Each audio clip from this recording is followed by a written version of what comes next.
The restaurant's neon sign flickered, casting a red glow over Amara's face as she stood frozen, her heart pounding. The words from the manager, sharp, dismissive, and cruel, still echoed in her ears. "We don't serve your kind here." In her own damn restaurant. Amara Jackson, CEO of Fire Grill Burgers, a black woman who'd clawed her way from a one-room apartment in Brooklyn to a corner office in Manhattan, felt the sting of those words like a slap. She'd built this empire brick by brick to prove she belonged. Yet here, in the heart of her own creation, she was reduced to nothing. The line of customers stretched out the door, their chatter fading as the manager, a wiry man named Greg, sneered at her. "You heard me," he said, louder now, his voice dripping with contempt. "Take your attitude and leave." Amara's tailored blazer and polished heels screamed success, but to Greg, she was just another face he could belittle. She clenched her fists, her manicured nails biting into her palms. She could fire him on the spot. Her name was on the deed, the brand, the vision, but something held her back. Maybe it was the crowd stares, or maybe it was the quiet voice inside whispering, "Not yet." Behind the counter, Elise Harper froze, her hands trembling as she gripped a tray. At 29, she'd been assistant manager at Fire Grill's flagship location for only 3 months, and she'd never seen Greg like this. His cruelty wasn't new. She'd overheard his snide comments about customers before, but targeting her? The woman whose poise and presence screamed importance? Elise's hazel eyes locked onto Amara's, and for a fleeting moment, she saw not just anger but a deep, raw hurt. Her heart twisted. She wanted to speak to stop Greg, but her voice caught in her throat. She was new, still proving herself, and Greg held the power here, or so he thought. Amara's gaze flickered to Elise, catching the younger woman's hesitation. There was something in her eyes, empathy, maybe regret, that softened the edges of Amara's rage. But it wasn't enough to stop her from turning on her heel and walking out, the glass door swinging shut behind her.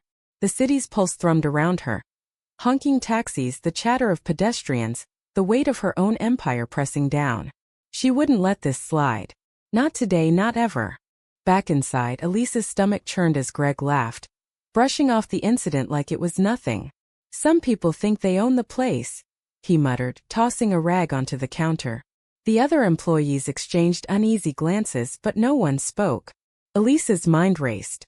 She'd moved to New York from a small town in Ohio, chasing a dream of independence, of finding herself. She'd always known she was different. Her heart had never stirred for men, only women, but she'd buried that truth under years of fear. Now, watching Greg's arrogance, she felt a spark of defiance. She didn't know who Amara was, but she knew that woman deserved better. Amara sat in her sleek black SUV, parked a block away, her hands gripping the steering wheel.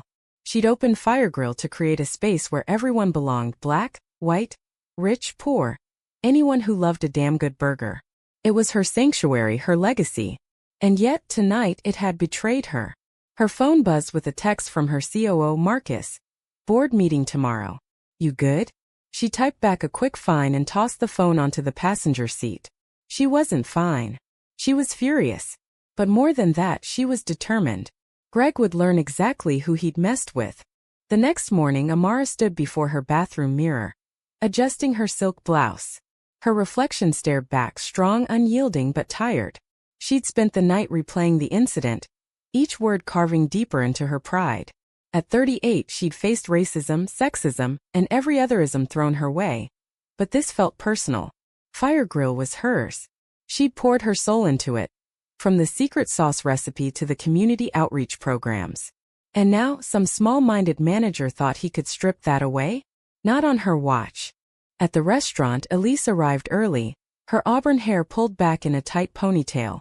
The memory of last night gnawed at her. She'd stayed silent, and that silence felt like a betrayal, not just of Amara but of herself. She'd always prided herself on standing up for what was right, but fear had kept her quiet.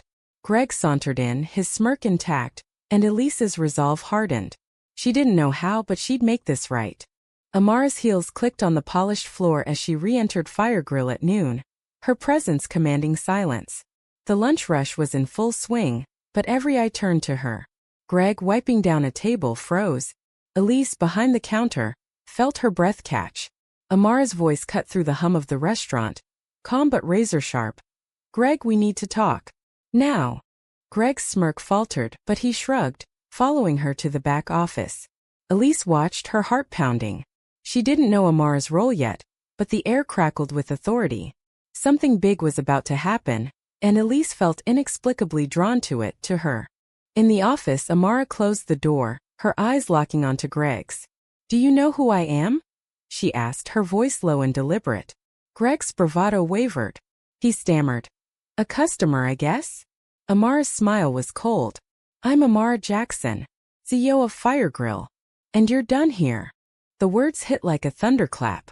Greg's face drained of color as Amara laid out his offenses. The racism, the disrespect, the violation of everything Fire Grill stood for. She didn't raise her voice. She didn't need to. Her authority was absolute. Greg mumbled apologies, but Amara cut him off. You're fired. Pack your things and leave. As Greg slunk out, Amara felt a weight lift, but it wasn't enough. Justice wasn't just about firing one man. It was about rebuilding trust. She stepped back into the dining area, where employees and customers watched in stunned silence.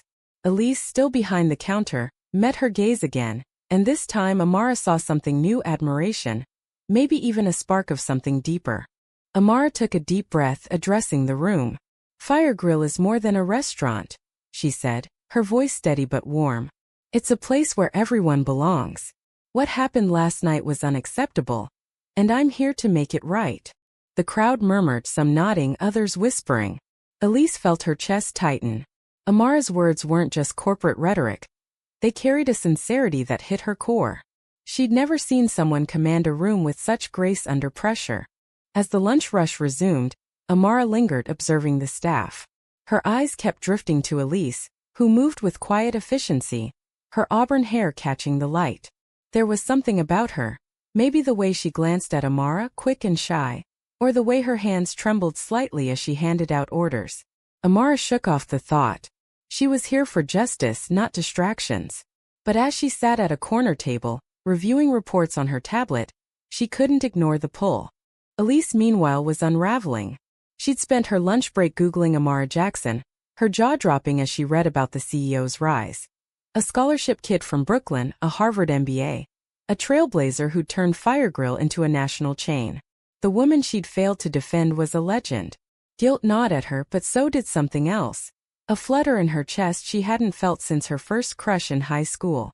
She'd buried her attraction to women for years, scared of judgment, but Amara's presence was like a match to kindling. When Elise's shift ended, she found Amara still at the table, her brow furrowed over her tablet. Mustering her courage, Elise approached. Miss Jackson. Her voice was soft, almost lost in the restaurant's hum. Amara looked up, her dark eyes piercing but not unkind. I'm Elise, the assistant manager. I'm sorry about last night. I should have said something. Amara studied her, noting the sincerity in her hazel eyes. You didn't, she said simply, not accusing, just stating a fact. Elise's face flushed. I know. I froze. I've never seen Greg act like that, but that's no excuse. I want to make it right. Amara leaned back, her expression unreadable. How do you plan to do that? Elise hesitated, then squared her shoulders. By being better. By making sure this place lives up to what you built it for. Amara's lips twitched, almost a smile. That's a start, she said. But words are cheap. Show me. Elise nodded, her heart racing. She didn't know how, but she'd prove herself, to Amara, to Fire Grill, to herself. Over the next week, Amara visited the restaurant daily, overseeing operations and meeting with staff. Greg's firing had sent shockwaves, and she needed to rebuild trust. But she also found herself watching Elise, who threw herself into her work with a quiet intensity. She trained new hires, handled customer complaints with grace, and even suggested a community event to promote inclusivity. Amara was impressed, but she kept her distance. She'd learned long ago to guard her heart, especially in a world that judged her for her skin, her success, and, if they knew, her love for women. Elise, though, couldn't stop thinking about Amara. At night, alone in her tiny Queens apartment, she replayed their brief conversation.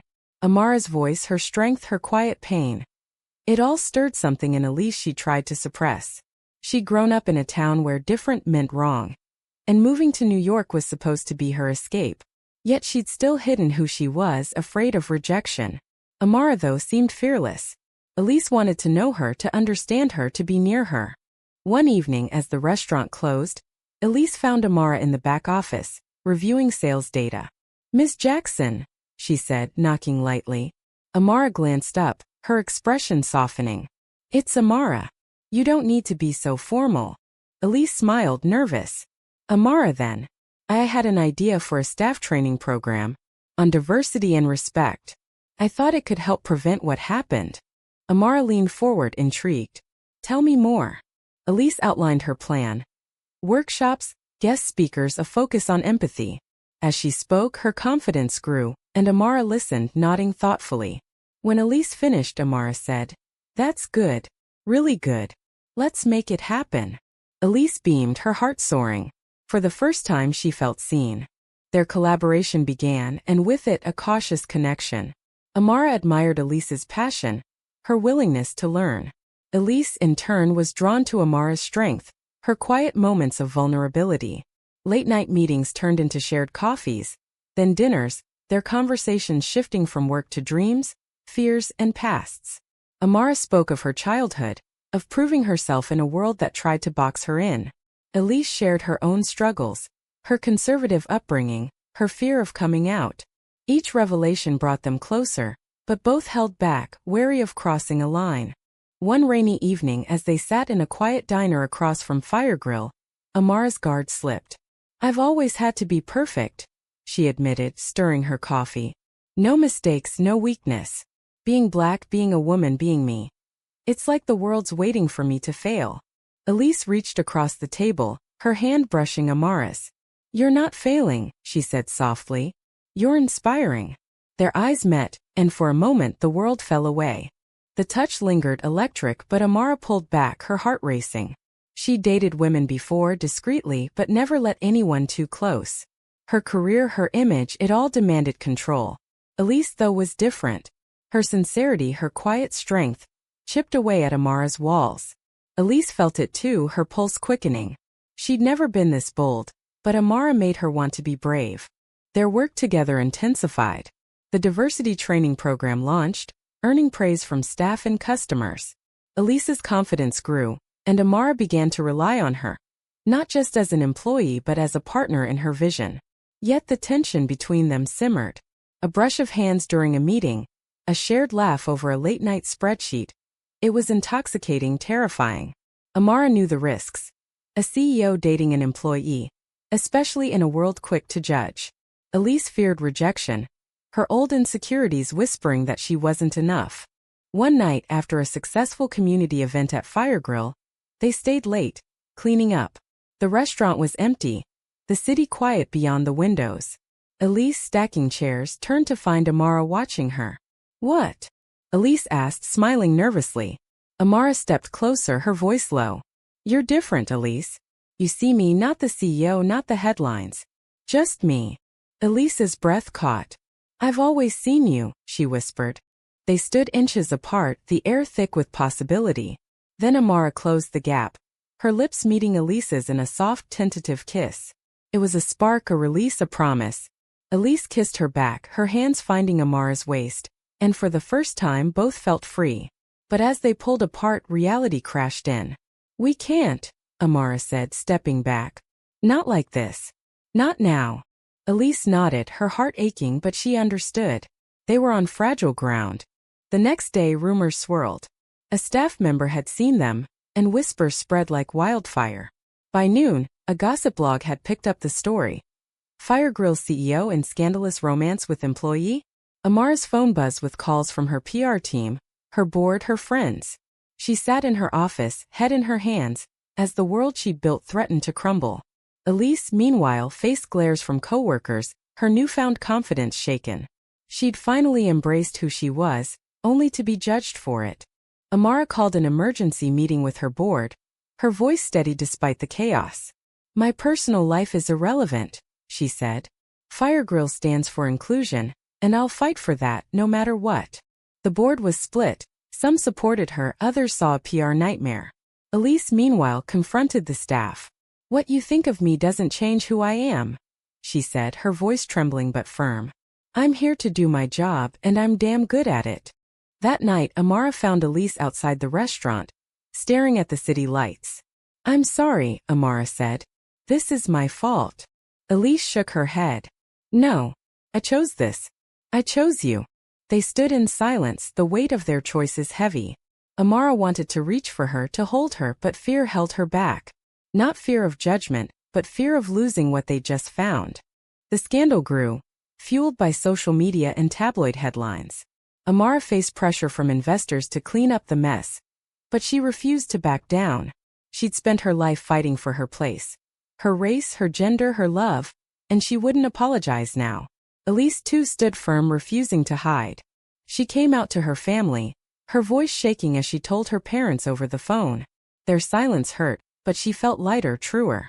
Amara and Elise met in secret, stealing moments in quiet corners of the city. A rooftop bar, a late-night bookstore, a park at dawn. Their love grew in the shadows, fierce and fragile. I don't care about the headlines, Elise said one night, her hand in Amara's. I care about us. Amara's heart swelled, but doubt lingered. Could they survive this? Could she? At Fire Grill, the atmosphere shifted. Some employees rallied behind Amara and Elise, inspired by their courage. Others whispered, their judgment a constant hum. Amara poured herself into her work, launching a nationwide campaign for inclusivity, featuring stories of customers and staff who'd felt unseen. Elise led the charge at the flagship location, her training program becoming a model for the chain. Their shared mission bound them closer. But the world's scrutiny loomed. One evening, a customer confronted Elise at the counter. Is it true? He sneered. You and the CEO? Elise's face burned, but she held his gaze. My personal life is none of your business. But I'm proud of who I am. The customer stormed out, but the exchange went viral, earning Elise both hate and support online. Amara watched the video, her heart swelling with pride. Elise was no longer the timid assistant manager, she was a force. The breaking point came when a major investor threatened to pull funding unless Amara stepped down. At a tense board meeting, she stood tall, her voice unwavering. Fire Grill isn't just a business, it's a promise. A promise that everyone belongs. If you can't stand behind that, then leave. Her words silenced the room. The investor backed down, and the board rallied behind her, moved by her conviction. Elise, meanwhile, faced her own battle. Her parents finally called, their voices cold but curious. We don't understand, her mother said. But we're trying. It wasn't acceptance, but it was a start. Elise hung up, tears in her eyes, and texted Amara. I told them. I'm scared, but I'm free. Amara's reply was instant. You're incredible. I'm here. Their relationship deepened, no longer hidden but still private. They navigated the challenges together, public scrutiny, corporate politics, personal fears. Amara learned to let go, to trust Elise with her heart. Elise found strength she'd never known, her love for Amara grounding her. They were partners in work and in life, building something bigger than themselves. A year later, Fire Grill's flagship location buzzed with energy. The inclusivity campaign had transformed the brand, drawing record crowds and national praise. Amara stood at the center of it all, her vision realized. Elise, now promoted to regional manager, stood by her side, her confidence radiant. They'd faced the fire together. Racism, judgment, fear, and emerged stronger. On the anniversary of that fateful night, Fire Grill hosted a community event, packed with customers, staff, and local leaders. Amara took the stage, her voice clear and powerful. This restaurant was built on a dream, she said. A dream of belonging. We've stumbled, but we've grown. And we're not done yet. The crowd cheered, and Elise's eyes shone with pride. After the event, they slipped away to the rooftop, the city skyline glittering below. Amara took Elise's hand, her thumb brushing over her knuckles. You changed me, Amara said softly. You made me believe in us. Elise smiled, tears in her eyes. You made me brave, she replied. They kissed, slow and certain, the world fading away. Their love wasn't perfect. It was messy, challenged by the world's noise. But it was real. Amara had delivered justice, not just by firing Greg, but by rebuilding Fire Grill's soul. Elise had found her voice, her truth, her home. Together they'd created a legacy. Not just of burgers but of love, resilience, and humanity. As they stood together, the city pulsing around them, Amara whispered, "This is just the beginning." Elise nodded, her heart full. They'd faced the worst and found the best. In each other, in themselves, in the world they were building. And that was enough. Thank you for listening. Like and subscribe to get notifications about next videos.